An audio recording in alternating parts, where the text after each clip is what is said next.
Hello. Welcome to Point of View. Today we will talk about why China is not America. The relationship between the two countries has been complex and varied, from positive to highly negative. After 1980, the economic ties grew rapidly. The relationship is of economic cooperation, hegemonic rivalry in the Pacific, and mutual suspicion over each other's intentions. Therefore, each nation has adopted a wary attitude regarding the other as a potential adversary, but has meanwhile maintained an extremely strong economic partnership. Currently, the United States and China have mutual political, economic, and security interests, such as the proliferation of nuclear weapons, but there are unresolved concerns relating to the role of democracy in government in China and human rights in China. China is the second largest foreign creditor of the United States after Japan. The two countries remain in dispute over territorial issues in the South China Sea. Let us listen in on YouTuber Nas Daily, That Democracy Doesn't Work video, in support of the famous quotation on democracy by the famous British politician Sir Winston Churchill.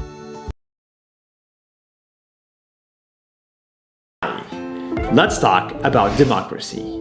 When I was a kid, I was taught that democracy is the best. When you give one vote to one human and you let them vote in elections, you get a good government. But now that I'm older, I realize that I am wrong. The average voter doesn't know how to vote, and that's why democracy doesn't work. Take this example. Let's assume you're going on a plane, but before you fly, you and the passengers must democratically elect a captain. So you get two candidates. The first one says, if you let me fly the plane, I will abide by international laws of aviation and fly at 30,000 feet. But the second one says, if you let me fly the plane, you can sit in business class. And in today's world, the average person votes based on emotions and lack of information. So naturally, they will vote for the person that promised them a business class. Democracy will elect a terrible person who's never flown a plane. And before you know it, we all crash.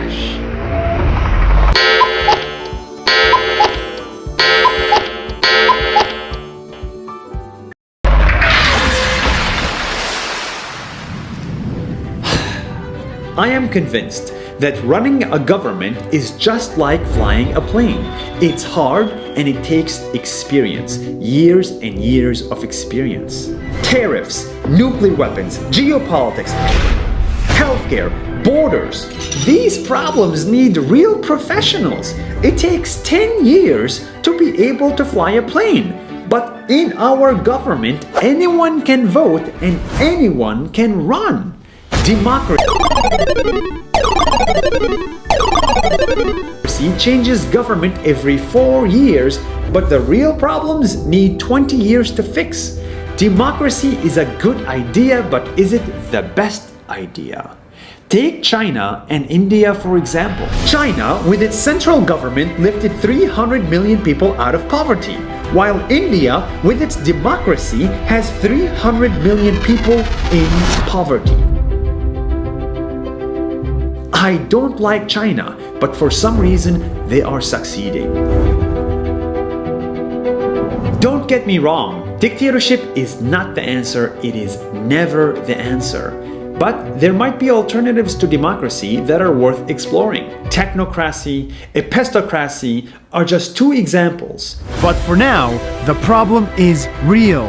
In the world's biggest democracies, politicians use fake news, lies, fears, and free money to get attention, and the democratic system allows voters to believe them in the millions. We are voting for people who promise us a business class and they don't even know how to fly.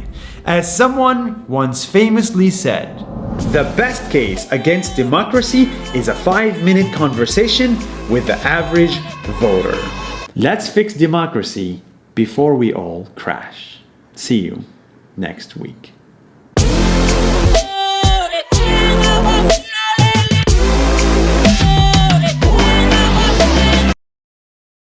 I'm joined now by UN advisor Jeffrey Sachs, who's also the director of the Earth Institute, which looks at how to promote the mitigation of human-induced climate change, and the lawyer and human rights activist Teng Biao, who's exiled from China and is now a professor at Hunter College in New York. Jeffrey, if I can begin with you, the Biden administration has been strongly critical of China's actions on human rights, but engaging on climate change. Do you see that as a strategy that can actually work? I'm not sure why BBC started with listing only China's human rights abuses. What about America's human rights abuses? The Iraq War, together with the UK, completely illegal and under false pretenses.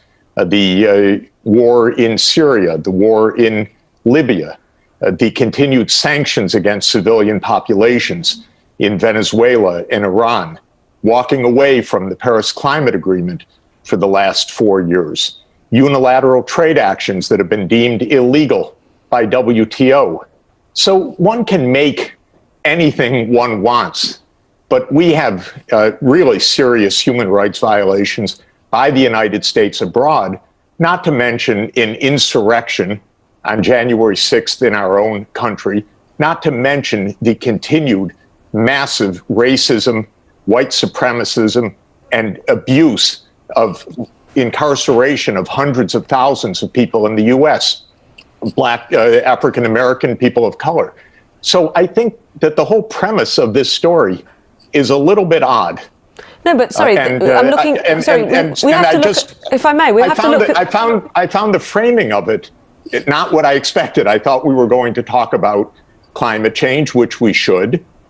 But I think that the idea that there is one party that is so guilty, how can we talk to them, is just a strange way to address this issue. Well, hang on.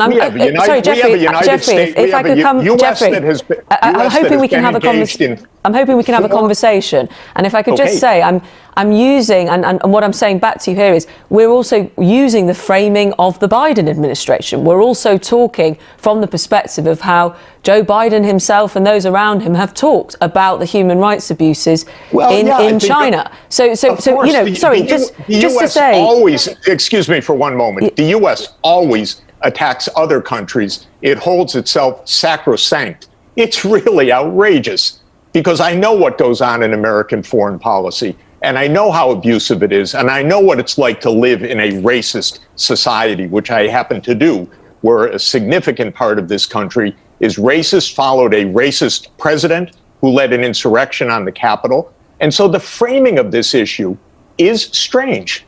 That's what I'm saying. What, by your own country as well as the rest of the world? I believe by the government, not by my own country, by the government of my country.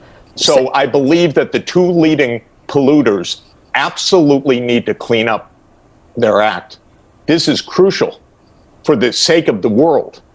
And so, of course, we need to clean up our act, because the United States is emitting 15 tons of CO2 per person in this country, twice what China is emitting per capita. And the two countries together are about 40% of the CO2 emissions in the world, and we are wrecking the climate. Jeffrey, I'm keen to bring in Teng at this point, and I've just heard from Teng there saying, from his point of view and also his experience, what's gone on there, that you shouldn't be equating the two. But on that bigger point, which is what you came on to talk about predominantly, the environment and climate change, Teng's saying there that the Chinese authorities do not care about it.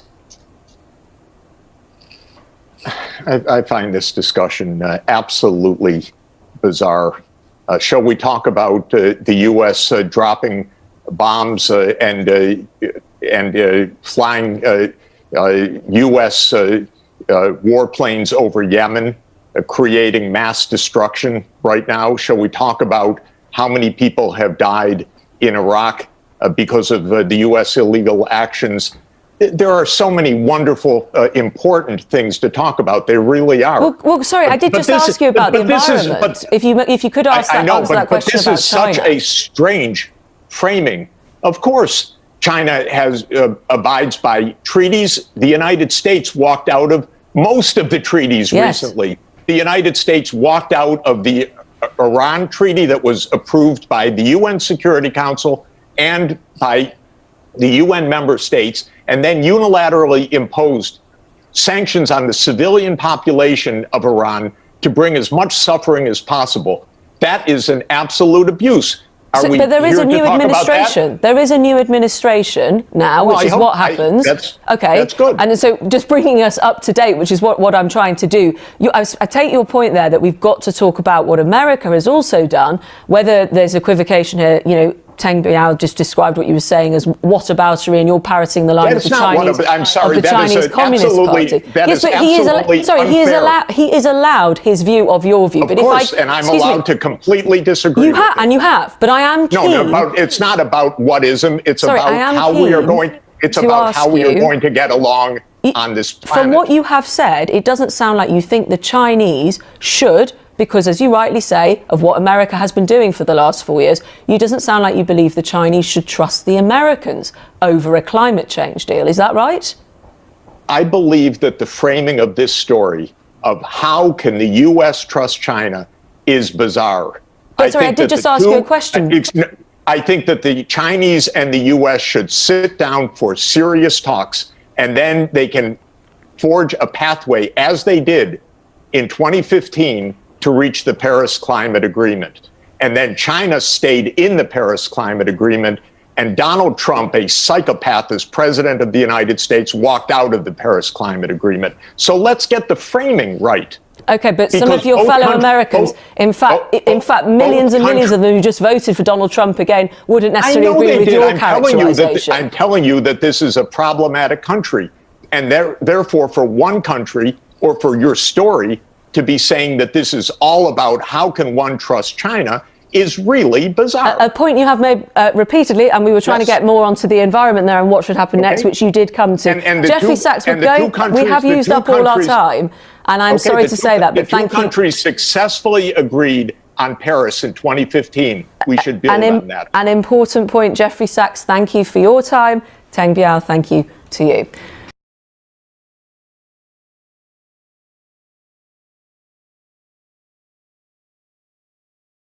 We have come to the end of this video. Thank you for watching. Let us know the videos you like and leave your comment below. We have regular videos, so be sure to hit the red button below.